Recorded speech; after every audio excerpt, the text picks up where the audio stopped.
Hi, I'm IKEA, and for today's build showcase, we'll be going into Ortiz Exuro. It is a gear set added with this season. It is a decent enough skill build. It can be used quite effectively with that turret that it empowers in the flame turret to be decently useful. But there's going to be a through line basically through this entire video, and that is that but Eclipse is better. That's going to be somewhat the theme here. And that does hold true. It truly is. Eclipse is more effective than this thing in almost all settings. But that does not mean that this thing is completely unusable. And I've quite enjoyed trying to get the most out of it, even though its best isn't as good as Eclipse's mediocre, even a mediocre Eclipse. But it is quite enjoyable to just try to find new lines through missions, how to set it up, how to use it, thinking about those kind of things, because it's quite different in its gameplay. As always, we'll be using the build collection and a build picture out of there, of course, for this build. Everything will, of course, be linked down below as well. And as with all build showcases, it will be timestamped. We'll first be going in a first chapter into the build, its build picture, its build layout. Then we'll go into some tactics for it, because a calculation sheet doesn't make much sense for it, although we'll go over some numbers for it, especially with two choices that you basically can make for this build.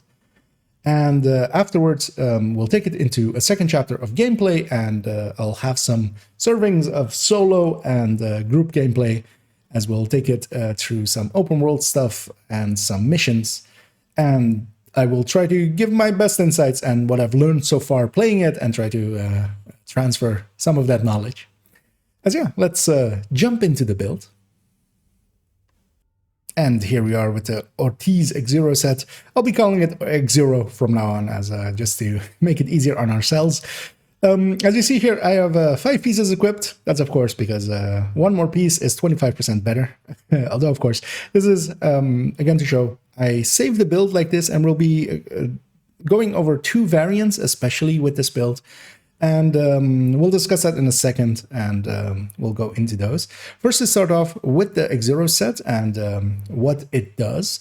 With the 2 pieces, we get some increased burn duration and skill health. This increased burn duration is the same as you would get from Firewall, and it is additive to it. With 3 pieces, we get burn damage, 40% of it, which is quite strong and does increase burn a lot. But that still doesn't make it worthwhile for using it, for instance, with Ninja Bike and trying to use it with a Ninja Bike together with Eclipse and such, as I've seen some people try to do. It's not worth it for that. What it does do is make this build quite a little bit more effective with its flames. And then with the 4-piece, we get the main mechanic of the Exuro gear set, which is that we get the Ortiz Incinerator Turret prototype, which is a newish effect, basically, that they have done, which is kind of cool. It replaces a skill with a different one, and it does that here by taking the flame turret, which normally has a small cone that it fires in, and it changes that into turret that spins 360 and just sets an area on fire.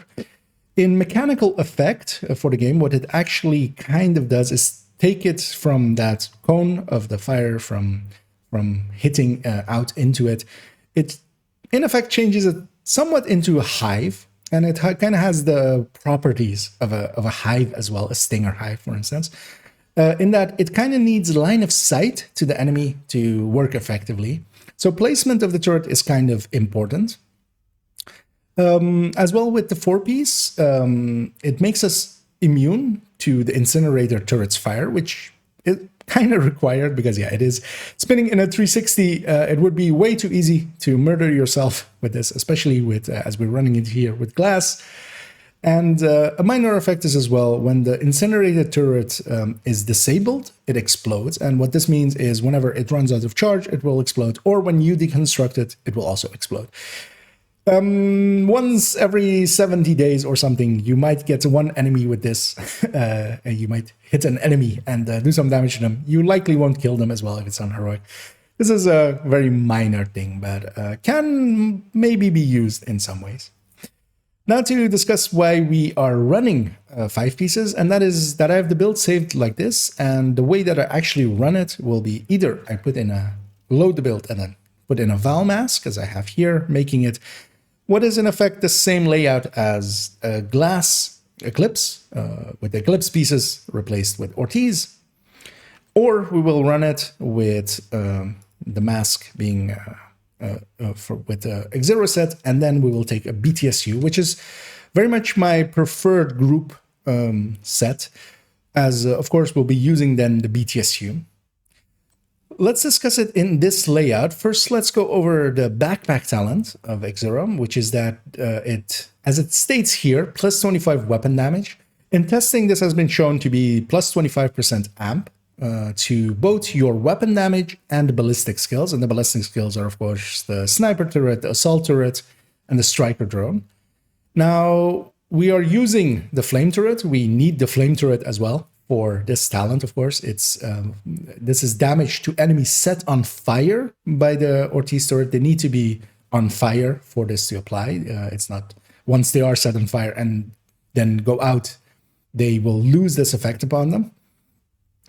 That means that, yeah, we need that turret to get this talent. So we really only can use it for skill-wise. Of course, we can use our weapon. We'll get 25% amp.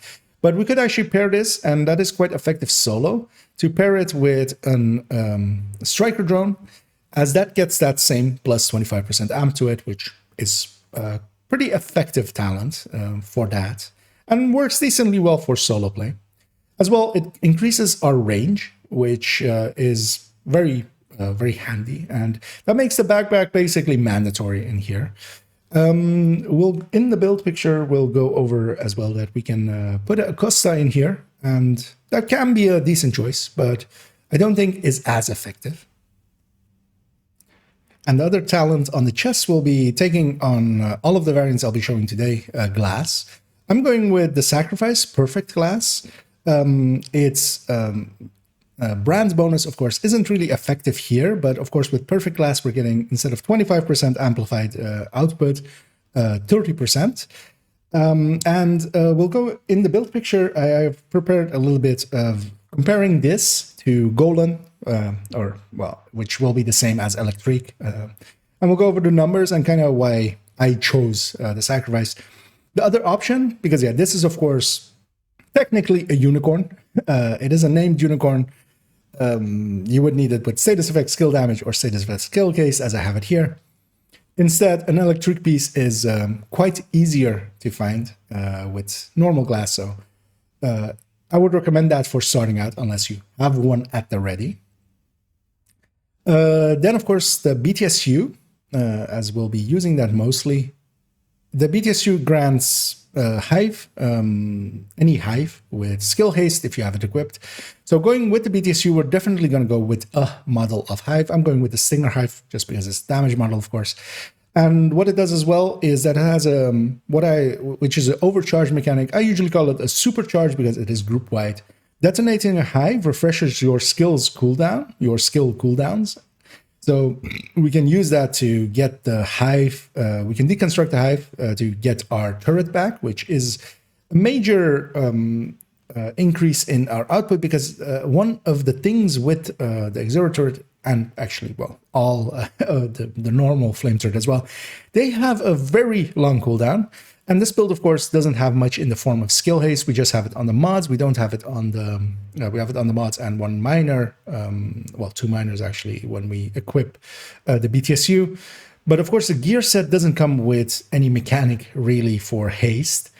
And the BTSU allows us to supercharge ourselves because we are 6 skill tier. So whenever we deconstruct our Hive, we will overcharge ourselves and reset the other skill.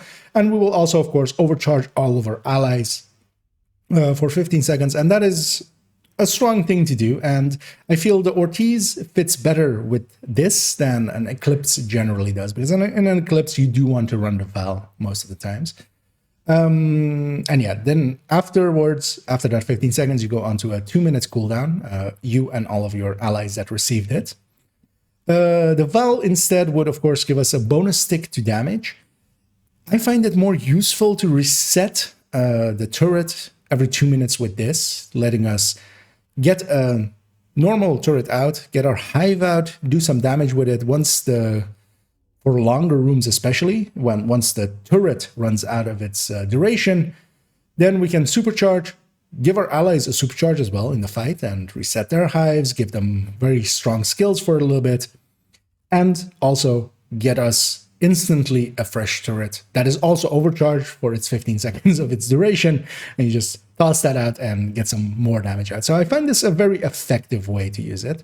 And as well, with these two skills, I leapfrog them one over the other, and we'll discuss that a little bit into the tactics. Skill rules wise as well, of course, for the other one, if you're going with the BTSU, Hive is basically mandatory because it is in line with it. If we are, what we're going to do as well is run it solo for a bit, and we'll go with a Vial and then a Striker Drone. And I find that as well a good combination for having a Striker Drone that is also getting amp damage because of that backpack. And we are, of course, 6 skill tier. Although, of course, our stats are mostly towards status effect, as we'll go into the build picture in a second. Weapons-wise, I very much enjoy having a lefty. We are survivalist, and we're going survivalist, of course, for that bonus for our allies to status affected enemies. If you're actually running solo, I would recommend going Firewall for the even extra burn duration. Even though they're additive together, there are still 2 strong buffs together. But in groups, having having survivalist is very strong for your members. You can have that flame grenade, which is a really good way of getting the lefty going and having a perfect sledge on enemies. But the main weapon we'll be using is, for me, especially with this build, a capacitor. We need that extra skill damage a little bit. We'll have enemies inside of the turret where, especially with an eclipse, you want to intermittently pull out your cams and stuff and pull out your skills. You don't have as much time to shoot, so I pair that more often with Scorpio, which is the other option as well for this build. But with this build, once you have your turret and your hive out, you're basically free to shoot for quite a bit, and we'll be doing that. And I find that pretty effective. And of course, with that 25% amp from the backpack to the weapons as well, you do get a decent amount of damage out of it. Now, of course, an Eclipse on its backpack has 30% amp to anything that is status affected, which includes your weapons towards status affected enemies. So that's actually still stronger than this as well on the weapon end. But yeah, I find in effect of playing it, once you have your turret and your hive out, you're free to shoot. So that works out pretty well. Having a pistol with Future Perfect works out decently well as well, because you can sometimes sneak in a Future Perfect, because especially the turret is very predictable in its damage. So you can try to time it decently well and kind of get a last hit kind of effect on enemies and get a extra overcharge from this. Because the overcharge from this is from a different source than if you're using the BTSU. So you can have this one every 90 seconds, you can have the BTSU every 120 seconds, and you can overlap them as well. So you can have one after the other, in effect. And yeah, as we discussed earlier, specialization choice-wise, having either Firewall or having the Survivalist are very good choices. One other choice I want to highlight is having Technician and pairing it with the Artificer. We won't be doing that here, but you can actually use the Artificer to get extra duration out of your turret, as the Artificer will apply charges to it and actually increase its duration every time it applies a charge to it. It doesn't increase it enough for me to make it worthwhile, but if you maybe are running in a group where more people are running skills, so that the Artificer is also buffing others, and you can pair that still with the BTSU and get the supercharger with it and stuff, that could be, I feel, decently strong. But yeah, we won't be showing that today. We'll be going with Firewall when I'm going solo with the Val and then the Striker Turret, and we'll be going Survivalist for in-group settings. And yeah, let's move on to the build picture and let's discuss its layout. And here's the build picture as I have it in my build collection. This will, of course, be linked down below, so you can go and have a look for yourself. I'm showing it here with the BTSU variant, and that is, I would definitely say, my preferred version. I very much see this in the same vein as Eclipse, as being a group support, so this makes sense to me. Stat-wise, we're going with haste and status effects. All the gear pieces will first have status effect on them. If they have a second one available, we'll go with skill haste, as is the case with the chest here. On the BTSU, of course, we don't have a choice. It's fixed stats, so we're taking one hit on a repair skill, which is actually does decrease the damage quite a bit, but I'm willing to make that sacrifice for the overcharge. Of course, as I'm showing here as well, option-wise, you can either swap in having the Scorpio as the exotic choice in there. Having an electric piece with glass is a much easier option to get than the sacrifice that I have here. And of course, either in its other variants is replacing again the BTSU with the Exuro glove, and then going with either Val, which is a decently effective choice solo, although it's not a very effective build solo to me. I would much rather be Eclipse, which is popping its face in again. Another option is having Acosta, because that is a decently easy way to get overcharges going, and as well we can pair that with, for instance, having even more flame grenades and getting even more sledges going. And of course, as we discussed a little bit earlier, Artificer can be a choice, although, yeah, I don't like it as much in here. But it pairs decently well if you're running with groups with skills, or if like everybody's running skills, with which I basically never run into nowadays.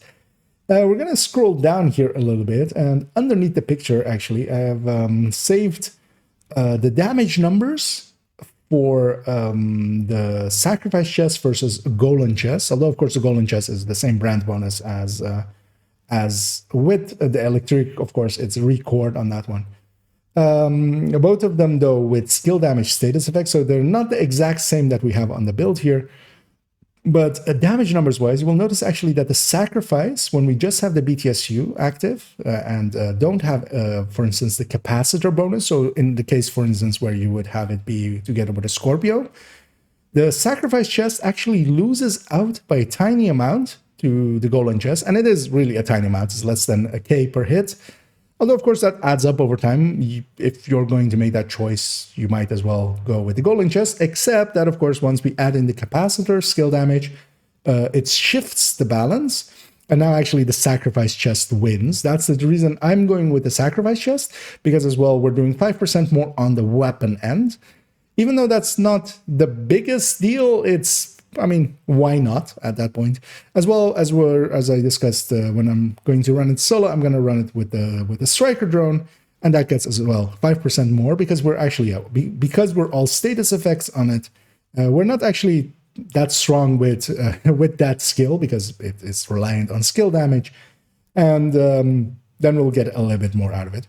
With the Val, it is also the same effect, where the golem will win without the capacitor charged up, so having the skill damage bonus from the capacitor by having 40 shots landed. When we don't have that, the golem wins. Once we do have that, the sacrifice wins, even though I don't have those numbers here, but in effect, they are the same. So, and of course, as we can see from the numbers, is also tiny differences between the two. So you can go either way. Mostly for me, why I went here with the sacrifice chest is, again, in the way that I'm using it with the capacitor, it is a tiny percentage more. The weapon is a little bit more, and I had one. I had one at the ready, is also part of the answer that Aaron wanted to use it. If you don't have that, go electric. Don't go golem as well, because you're farming golem unless you as well have one at the ready. Electric is so much easier to farm, especially if you're starting out. Yeah, let's go to a little bit of a section on tactics with this build. And here we are at the range for those tactics. First off, with the Exuro turret, whenever you pull it out, when you have the gearset equipped, it will replace the incinerator turret. As you can see here, it has now a radius around it, a very large one, especially with the backpack. One annoying thing is that normally as well, this is the case with the incinerator turret. As you can see, it's kind of spinning in place there. Your movement will be disabled the second you pull it out. And that is a remnant for direction that you want the incinerator turret to face. With the Ortiz one, it is a complete non-issue, of course, because it's going to fire in a circle. With the normal one, it was kind of needed, so you could just aim it. But this will catch you out quite a lot, because especially with other skills like a hive, when you try to deploy it, you have still movement, and I'm very much used to that. So one thing that catches me out a lot is that I pull out the turret, and then suddenly I can't move and get into cover and stuff. So that is one thing that you will have to get used to. When you toss your turret out, one thing that actually sometimes happens is, especially if you're putting it out in ambush before the enemy spawn, it will actually not be firing as it is here. You can toggle it on and off by pressing the button it is on, and you can use that as well to use its duration, because its duration isn't the duration that it's out in the game world. Its duration is the amount of time that is actually firing. So if, for instance, it's going to be a few seconds before the wave spawns, you can save a little bit of your duration by turning it off, turning it on. And as well, if you feel that you need it for the CC, because of course, once you set them on fire, they're on fire for quite a bit. We have also that increased burn duration, especially, for instance, later on if we go with Firewall. You can, if you really need more the CC than the damage, you can kind of intermittently turn it on, wait for the fire to kind of take its course, and then set them on fire once again. And in the same vein as with all fires and all damaging status effects, as you saw there, if I set this elite on fire, we do it like that. When I wait a few seconds just for its duration to go down a little bit, when I try to set him on fire again, he won't go on fire until the complete duration goes away. But if I actually put a few charges of capacitor on it and have a little bit more skill damage, you saw there that it actually did overwrite it. We can see that more clearly with the invulnerable enemy, because they stay on fire, of course. They won't die. We'll wait for the Exuro to come back. Except that the game decided there that I wanted to place it at my feet, which I very much didn't. We'll set this enemy on fire. We'll keep it at 5 meters. As you can see, while I'm shooting the capacitor, it is constantly actually increasing its damage until it reaches its cap of 40. But you can kind of use that actually to set enemies on fire continuously and keep their duration going for a while. Because here, of course, its duration went almost gone and then back to full. And normally, if I'm stopped firing, basically, you can see that we are not getting a stronger fire, so it's not overriding it, which is a normal thing for all damaging status effects. A stronger fire or bleed will override a weaker one. Now, of course, as well, with the BTSU, just to show that mechanic of it, we have a hive. We can use that, of course, to damage. Whenever we deconstruct it, we'll actually let it run out here, because one thing I want to show is, of course, that, yeah, we can get the fire turret out. Let's say this is our fire turret. It has done its thing. We still have some waves. We're in a big, long boss room. What we can do is deconstruct it, get our hive out, and then use it to give ourselves an overcharge, what I usually call a supercharge. Now we have even a stronger turret out of it, and of course also an instant reset, so we don't have to wait out that full duration or the full cooldown of it. And that cooldown of this thing is very long. Even though we have, wherever we can put skill haste, we've put skill haste, it is still very, very, very long. And as I said as well, one thing I quite enjoy doing with these two is when you have both, you can get the turret out or get the hive out, run into, because the area it's basically landed in is a dead zone to the enemies. So most of the enemies will try to run out of it. Then you run into the middle of where your hive is, for instance, and then get your turret and basically leapfrog one over the other and move forward like that. And the hive itself, of course, has a very high refill speed, although, of course, here we're in the range and actually the haste is on. But we are getting a lot of haste from the glove towards it. Together with that, of course, we have the lefty, so we can, whenever we want to equip the lefty, get a grenade out, and that will get our sledge. Although, of course, one of the downsides to that is if we have a few charges on our capacitor, whenever you weapon swap and there get our sledge, when we go back, we have 0 charges. So you do lose your capacitor for that. So you want to get the sledge going first and then charge your capacitor if you can. Yeah, let's take this into some combat. We'll start off with just the CP. I'll be swapping to going firewall, and we'll show the build actually before we take it into combat. And here we are headed into Navy Plaza. Just to introduce what I'm going to be running here is, yeah, the other variant than the BTSU. Seeing as I'm running solo, I've grabbed, instead of Survivalist, the Firewall, which works better solo, has a few tools as well that we can use. Instead of the BTSU for a supercharge, I'm taking the Val for some extra damage. And I'm taking the Striker drone because, yeah, especially the Hive fits in really well with the BTSU. We don't have the BTSU now, but the drone will do a decent job with especially enemies that are on fire. And I'm going to sneak in here a little bit. I'm going to get my turret up to there. The turret actually has a pretty good angle up and down and does hit a lot of enemies. What I'm going to do is try to intermittently fire it. I'm also not going to call in our allies, as a lot of people will know the cheese over here, which is that they spawn in a second over from one sewer or 2 sewer grates. Those 2 sewer grates are close enough together that they will be close enough that the turret in the middle will just get them all killed. As I get a little bit of a lag spike there, which is a little bit annoying. I'm hoping that will not hold. But as you can see, even the enemies all the way over on that end of the spawn were getting hit by my turrets. But now it's on cooldown, and this is the awkward part with this build. We're on cooldown. I don't have many tools. With the turret gone as well, I've lost that amp, both to me and the drone. But a capacitor, even on a full yellow build, solo, yeah, can kill. And well, luckily for us, it's a heavy with a very easily be hittable weak point. So we did get that down. I'm gonna recycle my skills. We're gonna go set up for doing the cheese. There seems to be something out there, as of course as well. We're on 0 directives just for easiness. Mostly because I just want to introduce a little bit how you can kind of run it, and some of the things it can do, even though they're not very impressive, because other builds, as stated before, Eclipse can do this as well, and kind of in the same vein. Here they'll be spawning once I call them in, just from that sewer and from that sewer. The turret here in the middle will cover both.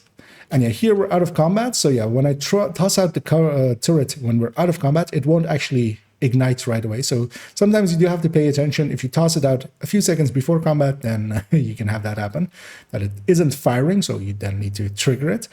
One thing as well, just as a trivia thing, you can actually, if you run up to this line and then press and hold F, I'm actually now outside of the line, and I launched a flare, but I did it outside of this line just because the button press, I started holding F while I was inside. It actually fired when I was outside. This doesn't count. This is basically fake. You can use this just to annoy your allies sometimes, like, hey, I'm calling him in, guys. No, wait, and then just, yeah. Instead, we'll go actually in the circle or in the line, and we'll actually call them in, and we'll as well get ready to toss a grenade with the lefty in our hand. Getting that going. Once the enemies are a little bit out, as I somewhat forgot to ignite my turret, but we got it out eventually. And these enemies are of course then bonused both to my turret and both to my drone and me because of the backpack talent. And that 25% amp is noticeable. You notice when your enemies are actually under your turret and not. And here I used up way too much of my turret, I notice now. So I'm just gonna tap on and off. And I'm getting some annoying little lag spikes, although it might just be my mouse. We'll notice that in a second. Immediate medical assistance needed. But yeah, my turret is a 6th tier, or my drone is a 6th tier. Well, both are actually 6th tier, meaning that it is quite strong. It can withstand some enemies for a little bit. But here we're running into the issue of me having used way too much of my turret and putting it onto cooldown. And now it's a very long cooldown. Without any mitigation, without having some way of mitigating it, for instance, as I'm choosing to do with the BTSU especially, it feels like forever. And while it is gone, I am a lot less effective. So we're getting it out again. Hopefully, yeah, it should be in range. I was going to say to hit her. Although not the rest. But actually the drone does come back pretty quickly, because drones actually don't take too long to get back into the fight. Even with the low skill haste that we do have. That owner is gone actually, so we can just this one guy really left. One thing you do have to watch out for is, as I am here, I am glass. So me running around actually willy-nilly like I'm here is not the smartest thing. But we took care of the defense there solo. 0 directives, but directives here wouldn't have altered our playstyle really. Cool skills would have gotten in our way a little bit, but if we just had Fog of War and no regen, we could have quite easily ran that. Yeah, let's move on to something else solo, as we'll go and do a bounty and kind of do it with the BTSU variant. And here we are with the bounty. I've moved the build a little bit. We're still Firewall. I very much enjoy Firewall for solo. We're still solo. I have moved to a BTSU and a Hive has come back in. And we're going to use the Hive for its overcharging mechanics, just to get our turret back faster. In here, I'm just going to rush up, and I'm actually going to put my turret up there. I'm hoping that actually has enough up and down range that it will hit everyone, and it seems to do so.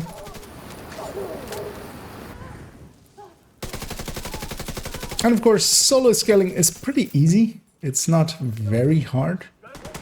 And what I was hoping for as well is, just in case the wave spawned up here, which it did, my turret was actually close enough to hit it.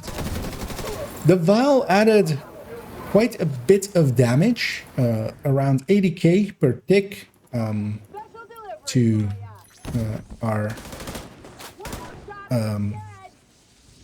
anything that we set on fire or bled. That is quite a strong thing. Oh, we're getting... we're letting some enemies escape and stuff. I don't want to use an overcharge yet. I would much rather keep it for downstairs. But, you know what? We need it. Because I can use some bonus damage on this guy. Especially as he's coming to punch me in the face. And we're real kind of struggling. We're not dead yet. And yeah, heavies in the same vein of with eclipses are our bane. And at least when you have an crossbow, one thing you can use is to use that crossbow to break off one of their parts. That's kind of the reason why actually sometimes, especially with Eclipse, I still run crossbows solo. But with this build, we are much more reliant. Even more enemies spawn up here. That is a little bit rare, actually, that so many waves spawn up here. And yeah, again, the turret is on cooldown. We used a little bit too much of it, mostly because as well I'm talking and I'm not paying the best attention, but because yeah, we can get a little bit more out of it. At least with the amount of enemies we've killed up here, our cooldown on our supercharge is available again. And actually as well, as that sometimes comes up, is why I call it a supercharge. That's what we always used to talk about it or call it, just because to differentiate it from a normal overcharge. Because yeah, the supercharge is group wide, the BTSU overcharge. So it became important to call that out sometimes, because especially for instance for eclipses, when you overcharge them, they suddenly have a much larger radius to their fire, and it's very easy to blow yourself up. So we would call out a supercharge, just to make sure everybody knew that, yeah, what was about to happen. And here with the names having all spawned there together, that actually worked out for us, as we did get to kill them pretty quick. And yeah, these names, of course, they're solo skilled, but that they still have a ton of health and armor, especially those shield ones. And they did die decently quick. It does do okay-ish damage, especially if you can catch the enemy. The only downside is you can't always catch enemies. Let's take it into some group content, and we'll discuss it in a group layout. We need you to get them out of there. And yeah, we're gonna take the group version now. Swap to survivalist. We're still BTSU, and together with the Hive. I've loaded in here to Viewpoint. It's invaded. I'm gonna go help my allies. And one thing I do enjoy about playing Exuro is, as some may have noticed, I'm decently okay with Eclipse.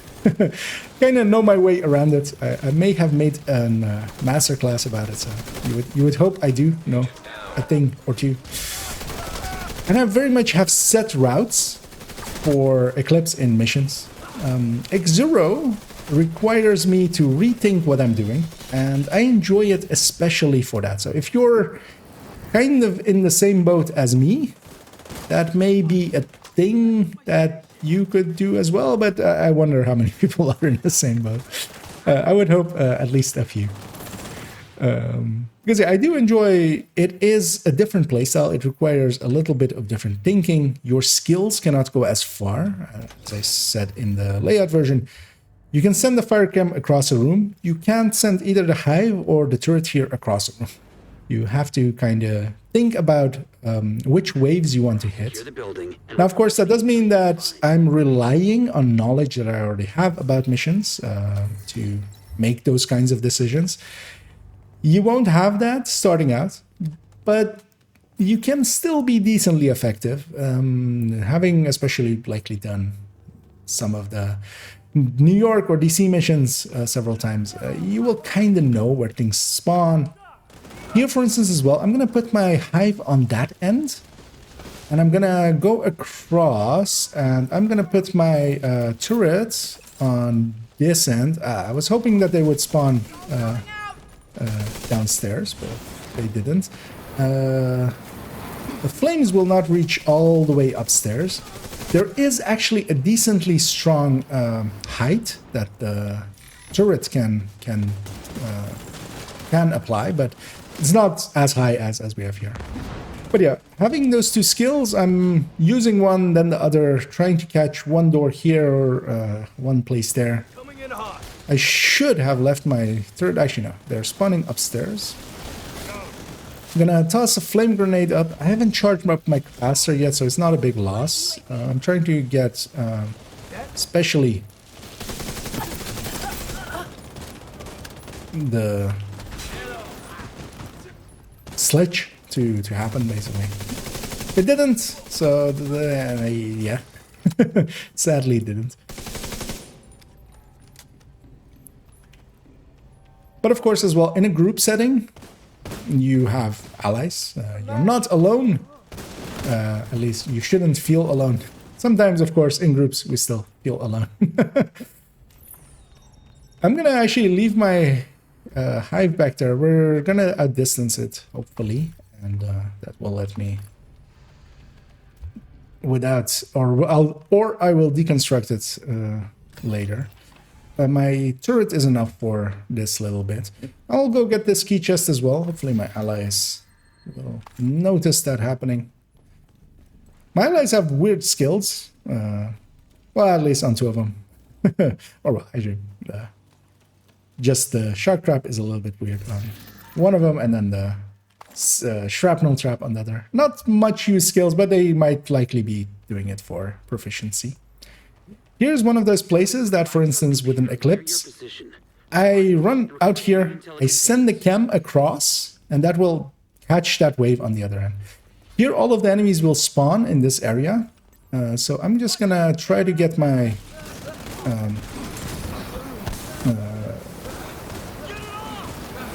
turrets going there. It's catching everyone.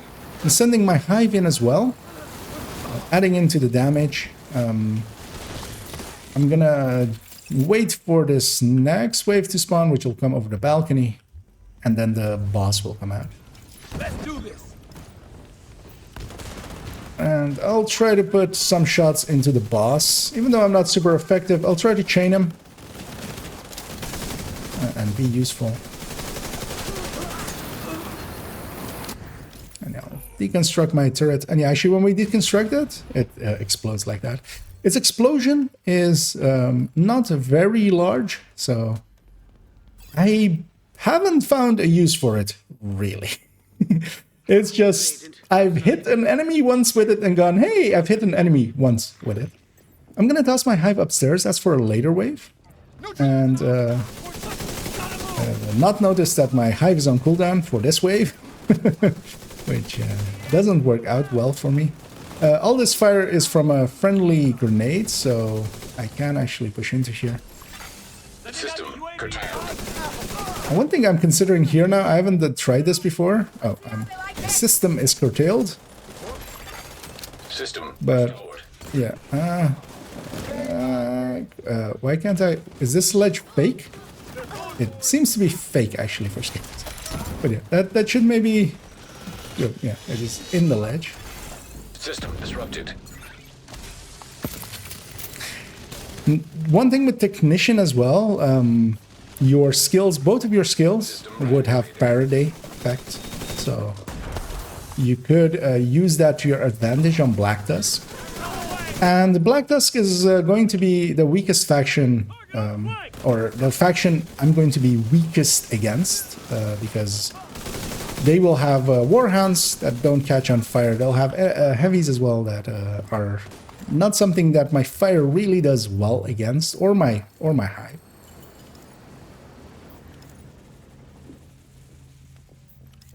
And yeah, it turns out actually, yeah, this place is is this railing actually fake?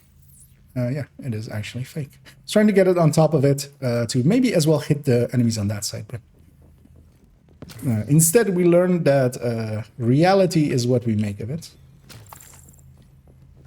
That was the lesson there. I'm gonna open the door. Here again, I would send the fire cam, catch this first wave. Yeah, that's the true line of this entire thing is... yeah, but if I was Eclipse here, I could do more. There's this Warhound always here, an elite one. I'm gonna crossbow it. Crossbows will take strip off its armor, and that will make it hopefully a lot easier for my allies to kill it. Gonna get my turret out in the time that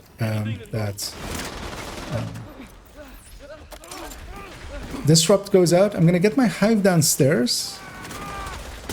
And one thing we haven't done yet, and I'm kind of considering doing that here, is once my hive has done its purpose downstairs, I'm actually gonna deconstruct my turret. I'm gonna supercharge here, get my hive back, or get my turret back, and get my turret into position here. And as well, giving my allies they actually do have skills. One is using sniper turret. That sniper turret is now overcharged, and actually, depending on if they're red or if they're actually a skill build, they can get some more effectiveness out of it. But here, especially shooting at enemies that aren't on fire with my turrets, I'm gonna go pick up both my skills, get their cooldowns going for the next room.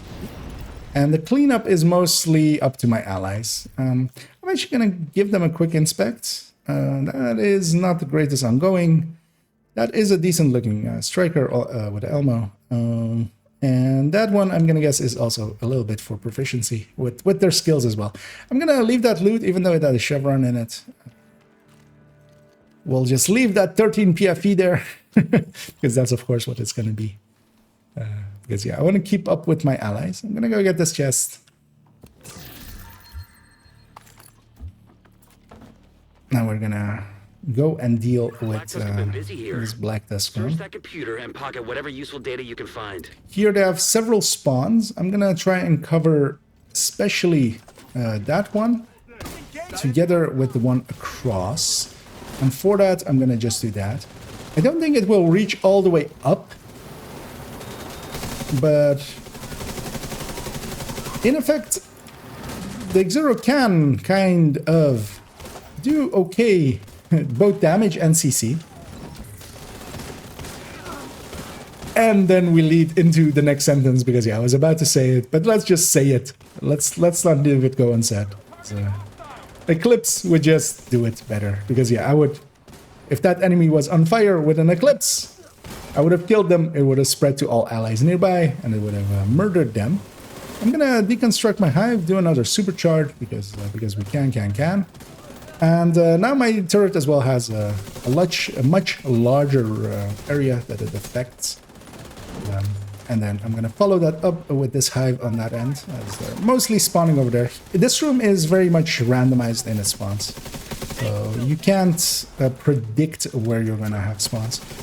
What I should have done actually with that supercharge is, before I did it, is deconstruct my turret and get a fresh one out just to get more duration out. But I was expecting it as well as it was to be one of the final waves there, so which it was. And on to the boss room. And yeah, trying to get the most out of this build is kind of the challenge that I do enjoy a little bit because it is new, it is different, it is not the thing I have done for several years already in the form of an Eclipse.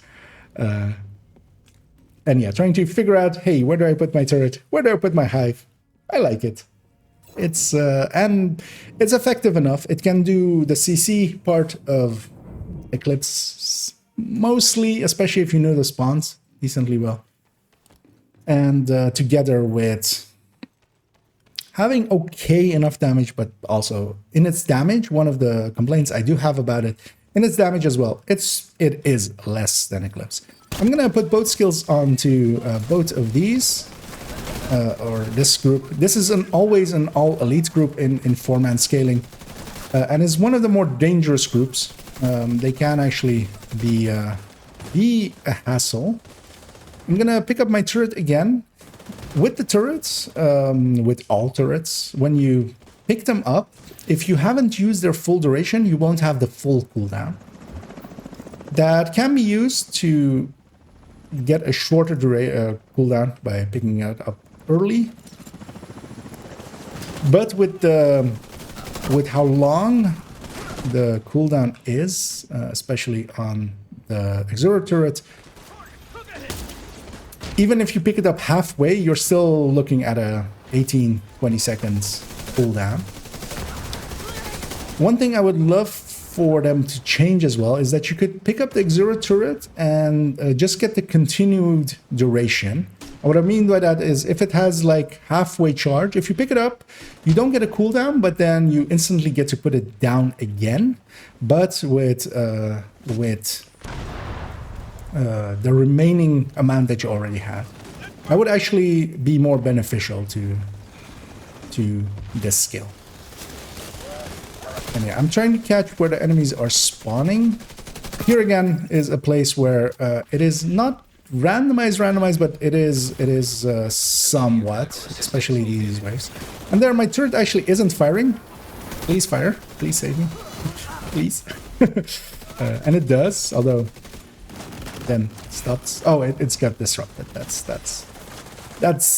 what happened. I'm gonna actually pick it up and take that 5-second cooldown on it. I'm actually laying an ambush for the boss wave here. I'm trying to actually catch that, but I'm a little bit early, turns out, because it's still a few waves. Or, well, it was a few waves. It's likely the next wave. Once this enemy's dead. Neutralize those assholes. Anyway, what I'll do here as well, sledge out. Get a sledge on the boss. There's a heavy always with this. Gonna get ready for him. Crossbow. And while I didn't help much with the other waves, I'm helping take care of one of the more dangerous ones. And that's the best I kind of could do there. No more contact. And yeah, we Under control. set some fire going. We'll get an explosion going there. We didn't do the best, most likely. We likely didn't do the worst. I'm kind of actually curious how we are on this damage numbers. I didn't take it, but I was actually pretty close. And I didn't do no kills. We did some kills. And we did okay, I feel. Let's take this build into its conclusion, and we'll discuss it there. And to conclude this video, the Exuro gear set is a decent choice for getting some fires going and some damage out while CCing. But as you may have guessed, there was a but coming, and that big but is attached to the counterpart to this, which is Eclipse gear set. The Eclipse gear set does most of what Exuro tries to do, but better. What I will say in the defense of Exuro is at least it's not rigor. It's not mostly useless outside of some niche cases. And actually, in some niche cases, it can do a very decent job, as especially it sets stuff on fire continuously. So it is somewhat easier, for instance, if floor 10 maybe still existed, if Anderson Farm maybe still existed. This would have actually been a choice for those, as if you're just camping a door, it's much easier to set them on fire with this and just overcharge continuously and such, and keep it going with a Artificer Hive, than to continuously try to... I mean, it's easier. It's the Eclipse could do it just as effectively, but of course those things don't currently exist. For some spawns, you can kind of use this. I've used it sometimes at the countdown chopper at the end, although of course not very needed, because at that point you're basically camping them and they're gonna die anyway. But at least, you know, we're trying to find uses for it. But what I do enjoy about it is that it is something quite different than Eclipse, so it is forcing me, if I want to play it, to play it towards its strengths, try to get the turret and the drone into positions, and that changes my playstyle a little bit, so I do enjoy it for that. But if you're starting out and are looking for something effective, the Eclipse is much more effective than this, and you can get decently good with an Eclipse much faster than you can with this. It is mostly going to fade away, I feel, and be one of those things that we grab just to do something different. And from time to time, I will do that, and I will grab it and go and try to think of how I'm going to get the highest effectiveness out of this build. But its highest effectiveness is just going to be lower than Eclipse will likely be. And yeah, that's kind of... as we end on somewhat of a sour note, as this entire build showcase kind of comes together as Exuro, it's okay, but Eclipse is better. For my next upcoming video, we're gonna go into some of the choices that we make, especially on weapon third talents in a rambling talk, and why sometimes we do choose Cheska over Grupo or Grupo over Cheska, as we'll go into a few builds and try to explain them that way. And as well, another rambling talk as well on the build collection, as I've done a lot of upgrades, a lot of changes have been made there. And won't be just a pure update video. We'll mostly actually go into why I chose to make the changes that I did, what the calculations were that I've done that made me choose different things. And we'll go over those kind of things. And of course, that will be followed up likely as well with the only tips for Hollywood, as that is coming up. And of course, the next build showcase together with Hollywood is going to be on a mortar build, as that's going to be the choice for Hollywood in general. So yeah, I hope you join me for those, or over on Twitch, where I stream quite often. And as always, ring a bell and have a good night.